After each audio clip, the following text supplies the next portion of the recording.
आइए आज हम ब्रह्मांड गुरु योगाधिपति समय चक्र के निर्धारक संचालक भगवान श्री कृष्ण का 569वां अवतरण पर्व मना रहे हैं। कल रात्रि के करीबन 11:45 11:50 पर अष्टमी लगी और आज भी अष्टमी रहेगी। तो आज रात को 11:50 तक अष्टमी ही रहेगी, फिर 9 मई की तिथि मने।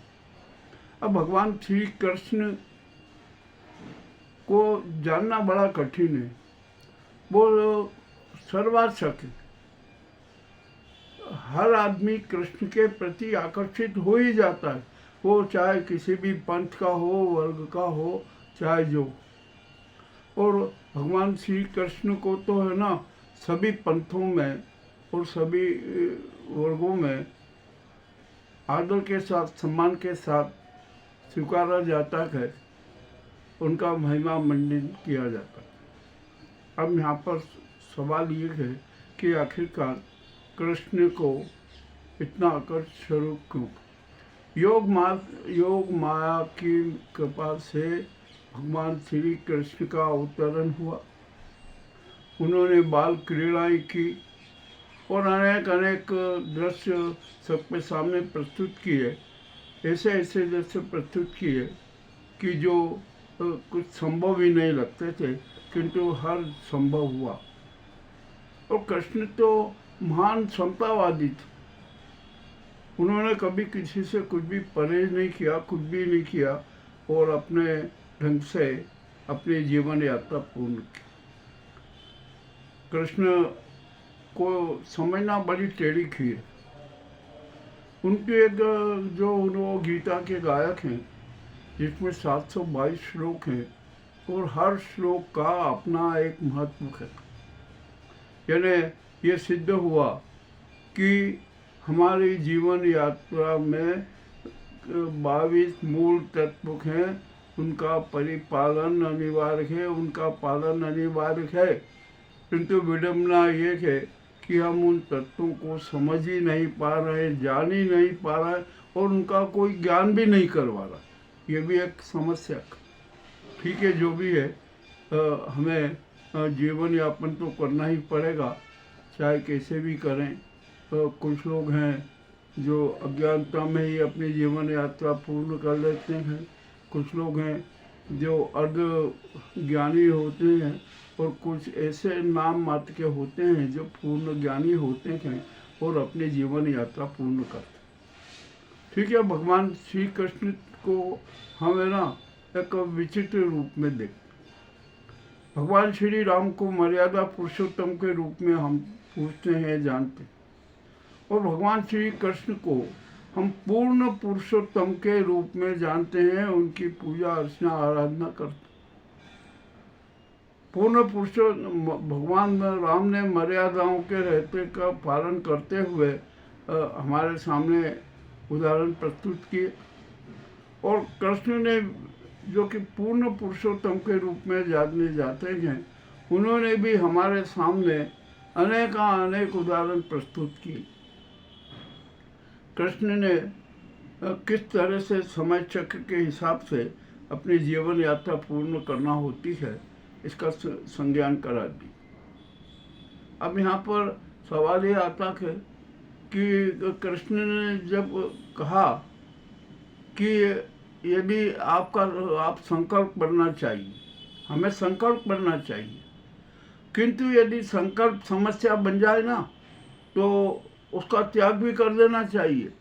ये कृष्ण ने बहुत स्पष्ट रूप से जता दिया।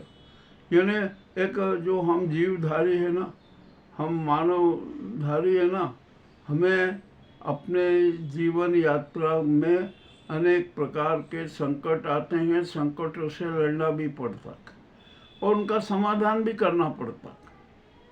समस्याएं सबके सामने थी, भगवान कृष्ण के सामने भी अनेक समस्याएं थी, किंतु उन्होंने तो स्पष्ट कहा अरे जब समस्या है जन्म लेती है ना, तो समाधान भी उसके साथ जन्म ले लेता। और हर समस्या का कृष्ण ने समाधान स्वीकारा और उसको किया। अब सबका देवदूत है, जितने अवतार हुए ना, किसी के अवसान की बात आई तो कृष्ण का भी अवसान हुआ। तो उन्होंने सिद्ध कर दिया कि जो हम पंच तत्व से जो भी बना है, जो भी निर्मित है ना, उसका क्षरण होगा, उसका विनाश तय। पर कृष्ण ने एक यहाँ पर बहुत बड़ी बात कह दी। कृष्ण का एक साधारण स्वरूप तो सबको नजर आता है, किंतु उनका जो विशाल स्वरूप है ना, वो किसी को नजर नहीं आने पाता। और क्यों नहीं आने पाता, इसका भी सबसे बड़ा कारण है कि भगवान कृष्ण के विशाल स्वरूप को देखने के लिए दिव्य दृष्टि चाहिए। और वो दिव्य दृष्टि कौन देगा? अब तो दिव्य दृष्टि देने वाला कोई है ही नहीं, तो हम भगवान कृष्ण के विशाल स्वरूप का आनंद कैसे ले, कैसे नहीं आ रहे? ये भी एक बड़ी समस्या है। ठीक है, अब ये समस्या तो बनी रहेगी, इसका कोई समाधान कर निकलेगा, अवश्य निकलेगा, परंतु उसका एक समाधान है। लाख हमें दिव्य दृष्टि न मिली हो, किंतु हम अपने सच्चे उपवास के साथ आत्मचिंतन कर लेना, तो हमारा सत्य हमारे सामने खड़ा हो जाता और वो हमारा हिसाब किताब का विवरण प्रस्तुत कर देता है। हम बड़े शर्मिंदा होते हैं, लज्जित होते हैं अपने इतिहास और काले इतिहास को देखकर, अपने कुकर्म के इतिहास को देखकर। अब यहाँ पर किया क्या जाए? वह हम डरते हैं, हम बहुत कायर हैं, हम संकल्प नहीं कर सकते हैं, हमें ना सत्य के पथ पर नहीं चल सकते, सच्ची बात स्वीकार नहीं करते। करना चाहिए, ये समझना चाहिए, ये आत्मचिंतन से जो बोध होता है। और एक बात बहुत जान लीजिए कि जो सत्य है, सच होता है ना, वही तो ईश्वर है, वही अविनाशी है। वो कभी सच कभी नष्ट नहीं होता, सत्य का सूर्य कभी अस्त नहीं होता, वो तो निरंतर चलता रहता है, निरंतर रोशनी करता रहता। ठीक है, अब ये भी हो गया। तो जब हम सच्चे उपवास के साथ आत्मचिंतन करेंगे ना, तो सत्य के दर्शन हो जाते हैं। और सत्य के दर्शन ही ईश्वर के दर्शन है। और जो ईश्वर है ना, वो विशाल स्वरूप में वो हमें हर तरह का दर्शन करता कि अरे आप अवतरित हुए हो, आपका लक्ष्य क्या है ये भी जान लो, आपके कितने का कर्म है, कितना हमेशा सुकर्म करो, विवेकवादी हो, सकारात्मक विवेकवादी हो, शैतानियत हरकतों से दूर रहो, झूठ मत बोलो, सेवा भाव से सेवा करो, प्रकृति का श्रृंगार करो, उसकी रक्षा करो, और प्रत्येक जीवधारी के सेवा करो, और कृष्णत्व का पर आराध्य हो जाओ, कृष्ण की आराधना, कृष्णत्व की आराधना करो। कृष्णत्व का क्या मतलब होता है? कृष्णत्व यानी जीवत। आदि देव शिव भी तो जीवत्व की समाधि लेते हैं, कृष्णत्व के लिए समाधि लेते हैं, आराधना करते हैं, और वे अविनाशी है। और यदि हमने है ना कृष्णत्व के लिए ध्यान करना शुरू कर दिया, तो हम समझ लीजिए कि हम जीवन पथ के सच्चे मार्ग पर चल रहे हैं, सन्मार्ग पर चल रहे हैं।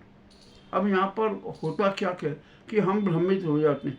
और मगर एक बात ध्यान रखना, ये माया जाल और भ्रमजाल भी कृष्ण का ही द्वारा रचित है। वो समय चक्र के स्वामी हैं।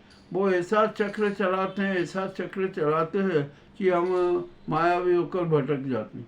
अच्छे अच्छे संत, अच्छे अच्छे महात्मा, अच्छे अच्छे देवता भी उस समय चक्र में भ्रमित हो ही जाते। आप उदाहरण देख लीजिए, जितने भी आएंगे, कहीं हर देवता के उसमें कहीं ना कहीं समय चक्र के उसमें व्यवधान हुआ। ठीक है, अब जो भी है ये तो करना ही है।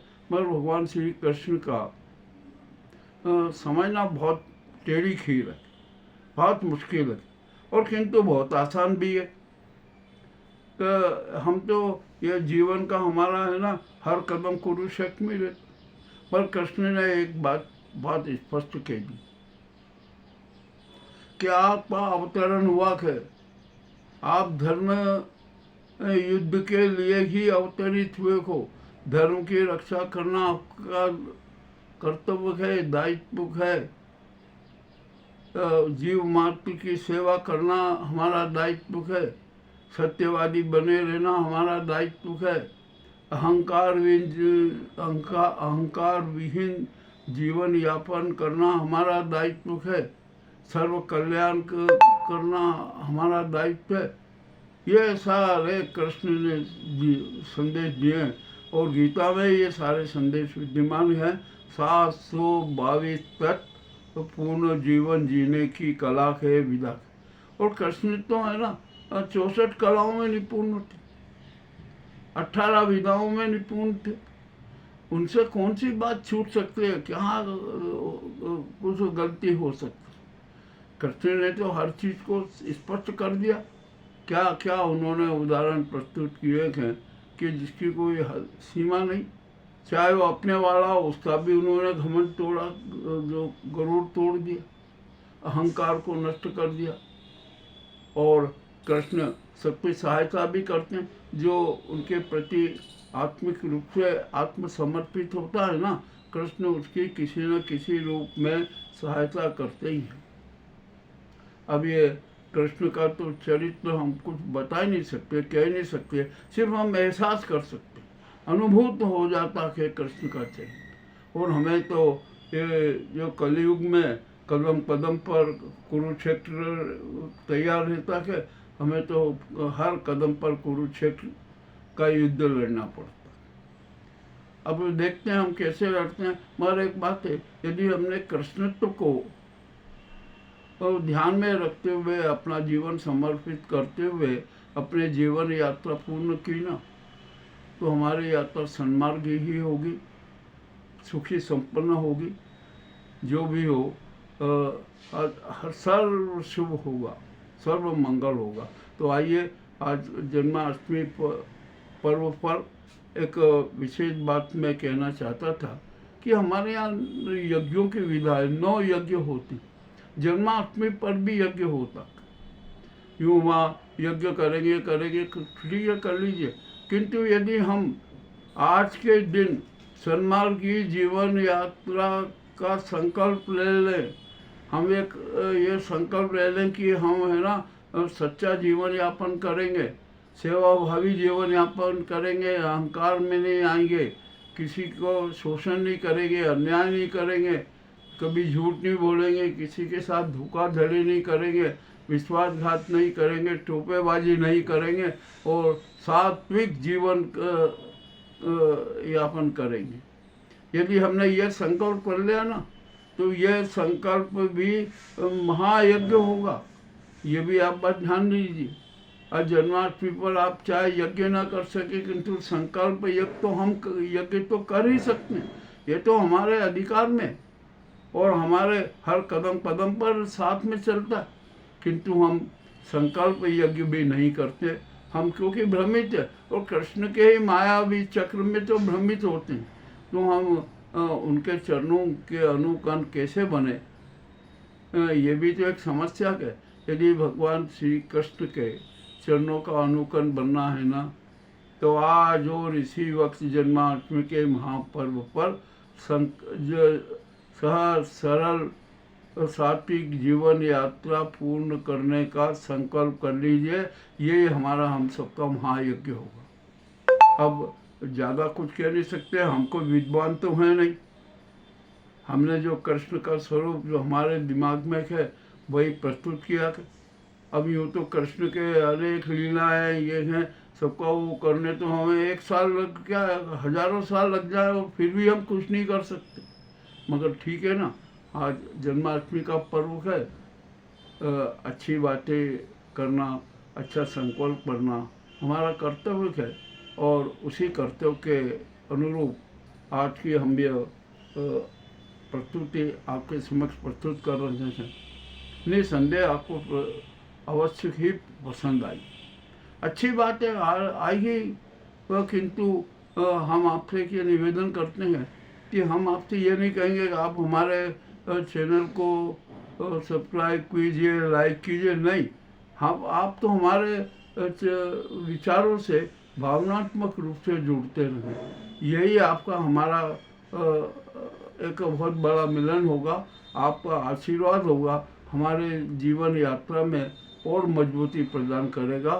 तो आइए हम सब कृष्ण के चरणों में अपने आप को समर्पित करें, पूर्ण रूप से समर्पित कर दें और कृष्ण भगवान श्री कृष्ण के चरण रज के एक अनुकरण बन जाएं।